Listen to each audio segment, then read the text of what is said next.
Hello दोस्तों। तो आज हम लोग पढ़ने वाले हैं electric charges and fields chapter का basic properties of charges topic. तो चलिए वीडियो शुरू करते हैं। तो सबसे पहले हम ये जान लेते हैं कि चार्ज क्या होता है। तो चार्ज एक ऐसी प्रॉपर्टी है जिससे कोई भी मटेरियल है वो दूसरे ऑब्जेक्ट को, मतलब कोई भी ऑब्जेक्ट हो दूसरे ऑब्जेक्ट को अपनी ओर अट्रैक्ट करता है या रिपल्स करता है, मतलब अपने से दूर की तरफ को उसे फेंकता है, प्रतिकर्षित करता है, आकर्षित करता है, अगर मैं हिंदी में बोलूँ तो हम लोग जानते हैं कि चार्ज दो टाइप के होते हैं, पॉजिटिव नेगेटिव।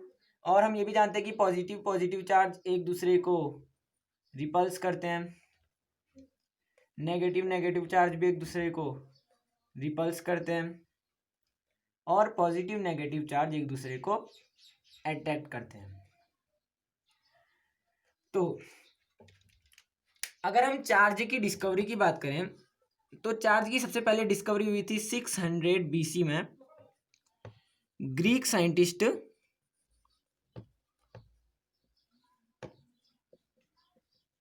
थेल्स के द्वारा।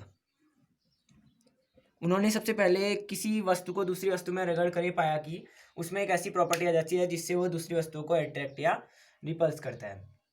और हम एक और बात जानते हैं कि जो चार्ज है वो एक इंट्रिंसिक प्रॉपर्टी है।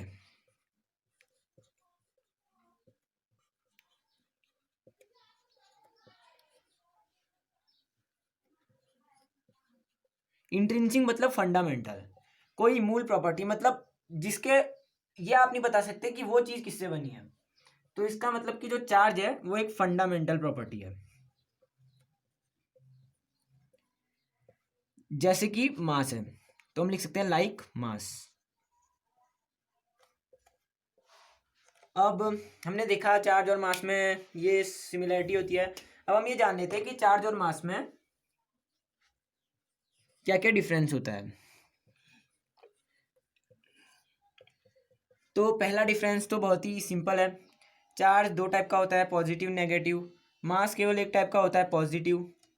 दूसरी बात, पहले मैं आपको मास का बता देता हूँ, क्योंकि हम जानते हैं कि हमें एक इक्वेशन पता है, शायद आप लोगों ने 11th में इक्वेशन पढ़ी होगी, m=m0/√1 - v²/c²। इससे हमें पता चलता है कि जो मास है वो वेलोसिटी पर डिपेंड करता है। ये m क्या है? ये m है मास ऑफ अ बॉडी, और ये वेरिएबल होता है, मतलब कि ये स्पीड के साथ बदलता रहता है।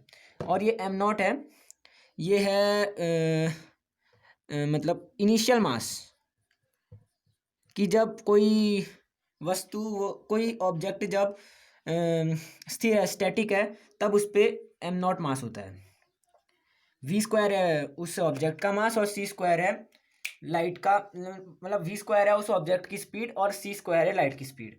तो हम देख सकते हैं कि जैसे जैसे हम v² को बढ़ाएंगे तो ये जो टर्म है ये बढ़ेगी, और जब हम इसको 1 से घटाएंगे तो वो जो भी टर्म आएगी वो 1 से कम आएगी, और उसका जब हम अंडर रूट निकालेंगे तो कोई भी चीज़ आएगी वो 1 से कम आएगी।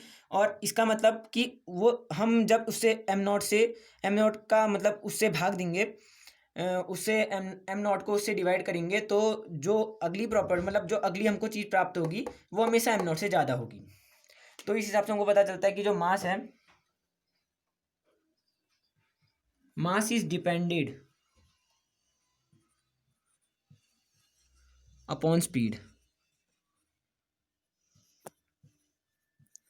और जो चार्ज है उस पर स्पीड का कोई असर नहीं पड़ता है। तो charge is independent of speed.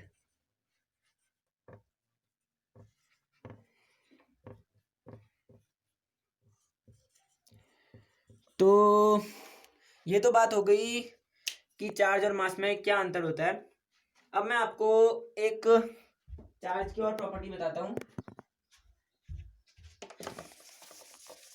अब वो है कि जो चार्ज है वो हमेशा कंजर्व्ड रहता है, कंजर्वेशन ऑफ चार्ज।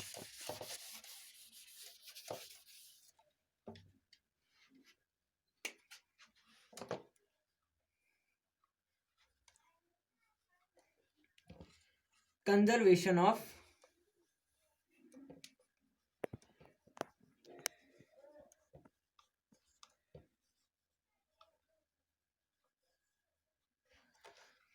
तो इसकी जो हम डेफिनेशन लिख सकते हैं वो हम लिख सकते हैं कि the charge of a body can not be made और can not be destroyed, it can only be changed into one form to other.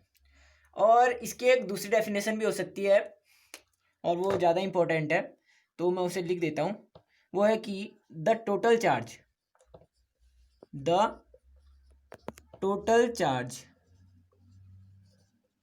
Of an isolated system, एक ऐसा सिस्टम जो कि मतलब जिस पे किसी बाहर की चीज़ का कोई प्रभाव नहीं पड़ता है। तो the total charge of an isolated system remains constant, मतलब कि किसी भी सिस्टम का जो टोटल चार्ज है वो हमेशा कांस्टेंट रहता है। अगर आप एक सिस्टम लें और उसके अंदर आप चार्ज को इस टाइप से डिवाइड करें कि जैसे मान लो हम चार्ज को 4 पार्ट्स में डिवाइड करते हैं, +1 कूलाम, +2 कूलाम, -3 कूलाम, +4 कूलाम। तो इस सिस्टम का टोटल चार्ज कितना हो जाएगा? 1 2 एंड 1 2 इक्वल टू 3, 3 + 4 7, 7 - 3 4। तो जब हम इसको अगर हम इसको मतलब बहुत ज़्यादा